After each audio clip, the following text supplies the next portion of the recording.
வணக்கம் நண்பர்களே. நீங்க டிஎன்பிஎஸ்சி தேர்வுக்காக படிச்சிட்டு இருக்கீங்களா? அப்போ இது உங்களுக்கு தான்.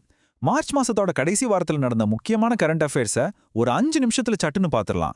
உங்க ப்ரிப்பரேஷனுக்கு இது ரொம்பவே ஹெல்ப்ஃபுல்லா இருக்கும். வாங்க ஆரம்பிக்கலாம். சரி, ஒரு நிமிஷம் யோசிச்சு பாருங்களேன். நாம தினமும் செய்தித்தாள்ல படிக்கிற விஷயங்கள் எப்படி தேர்வுல கேள்வியா வரப்போகுதுன்னு. மார்ச் கடைசில நடந்த எந்த நிகழ்வு உங்களை மத்தவங்கள விட ஒரு படி முன்னாடி கொண்டு போகும்? வாங்க அதை தான் இப்ப பார்க்க போறோம். இன்னைக்கு நம்மளோட அஜெண்டா இதுதான். முதல்ல முக்கியமான தினங்கள் மற்றும் வரலாற்று கண்டுபிடிப்புகள், அப்புறம் சுற்றுச்சூழல் சம்பந்தப்பட்ட செய்திகள், அதுக்கடுத்து சமூகம், சுகாதாரம் மற்றும் சட்டம் தொடர்பான அப்டேட்ஸ், கடைசியா ஒரு ரேபிட் ஃபயர் ரவுண்ட். வாங்க முதல் டாபிக் உள்ள போலாம். ஓகே, நம்மளோட முதல் பகுதிக்கு வந்தாச்சு. இதுல வரலாறு மற்றும் பொது அறிவு பகுதியில கேட்க வாய்ப்புள்ள முக்கியமான தகவல்கள் இருக்கு. கவனமா கேளுங்க. மார்ச் இறுதியில 3 முக்கியமான நாட்கள் இருக்கு. 1 மார்ச் 30 உலக இருமுனை குறைபாடு தினம். அதே மார்ச் 30 தான் ராஜஸ்தான் மாநில தினமும் கூட. அப்புறம் மார்ச் 28 புவி நேரம். இதுல முக்கியமா நீங்க நோட் பண்ண வேண்டியது என்னன்னா, இந்த புவி நேரத்தை ஏற்பாடு செய்யறது WWF அமைப்பு. இது தேர்வுல அடிக்கடி கேட்கப்படுற ஒரு கேள்வி, சோ மறக்காதீங்க. வரலாற்றுல ஒரு சூப்பரான விஷயம் நடந்திருக்கு. திருவண்ணாமலை மாவட்டத்துல செய்யாகு பக்கத்துல சோழர் காலத்து நில அளவை கல்வெட்டு ஒன்னும் கண்டுபிடிச்சிருக்காங்க. இது கிட்டத்தட்ட 10ஆம் நூற்றாண்டை சேர்ந்தது. அப்போவே அவங்களோட நிர்வாகம் எவ்வளோ சிறப்பா இருந்திருக்குன்னு பாருங்க. இந்த கல்லோட அளவு பாத்தீங்கன்னா வெறும் 82க்கு 58 சென்டிமீட்டர் தான். ஆனா இதோட வரலாற்று மதிப்பு ரொம்பவே பெருசு. ராஜராஜ சோழன் காலத்துல நிலத்தை எவ்வளவு துல்லியமா அளந்து வரி விதிச்சிருக்காங்கன்றதுக்கு இது ஒரு நேரடி ஆதாரம்.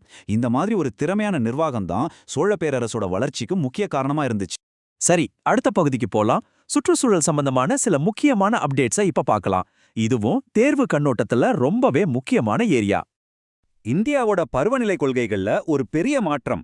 அதாவது 2035ஆம் வருஷத்துக்குள்ள நம்ம நாட்டுல உற்பத்தி செய்யப்படுற மொத்த மின்சாரத்துல 60% சூரிய ஒளி, காத்து மாதிரி புதைப்படிவமற்ற எரிசக்தி மூலமா இருக்கணும்னு ஒரு இலக்கு வச்சிருக்காங்க. இந்த 60%த்தை நல்லா ஞாபகம் வச்சுக்கோங்க. இது உலக அளவுல இந்தியாவுக்கு ஒரு நல்ல பேரை வாங்கி கொடுக்கும். நம்ம பல்லுயிர் பெருக்கத்துல 2 புது வரவுகள். கர்நாடகால காளி இரவு தவளைன்னு ஒரு புது தவளை இனத்தையும், அருணாச்சல பிரதேசத்துல ஒரு புது வண்ணத்து பூச்சி இனத்தையும் கண்டுபிடிச்சிருக்காங்க. இந்த ரெண்டும் எந்தெந்த மாநிலத்துல கண்டுபிடிக்கப்பட்டதுன்னு கேட்க வாய்ப்புகள் அதிகம். இப்போ ஒரு நல்ல செய்தி. சென்னையோட பள்ளிக்கரணை சதுப்பு நிலம் கொஞ்சம் கொஞ்சமா சரியாகி வருது. எப்படி சொல்றோம்னா, பல வருஷமா வராத வலசை பறவைகள் எல்லாம் இப்போ திரும்பவும் அங்கே வர ஆரம்பிச்சிருக்கு. இது அந்த இடத்தோட சுற்றுச்சூழல் ஆரோக்கியம் மேம்படுறதுக்கான ஒரு முக்கியமான அறிகுறி. வாங்க அடுத்த பகுதிக்கு போகலாம். இங்க நம்ம சமூகம், சுகாதாரம் அப்புறம் சட்டம் சம்பந்தப்பட்ட சில முக்கியமான விஷயங்களை பார்க்கலாம். பொது சுகாதாரத்துல இந்தியா ஒரு மிகப்பெரிய சாதனையை பண்ணியிருக்கு. அதாவது கடந்த 30 வருஷத்துல தாய்மார்கள் மகப்பேறு காலத்துல இறக்குற விகிதம் நம்ப முடியாத அளவுக்கு 80% குறைஞ்சிருக்கு. இது உண்மையிலே ஒரு பெரிய மைல்கல்.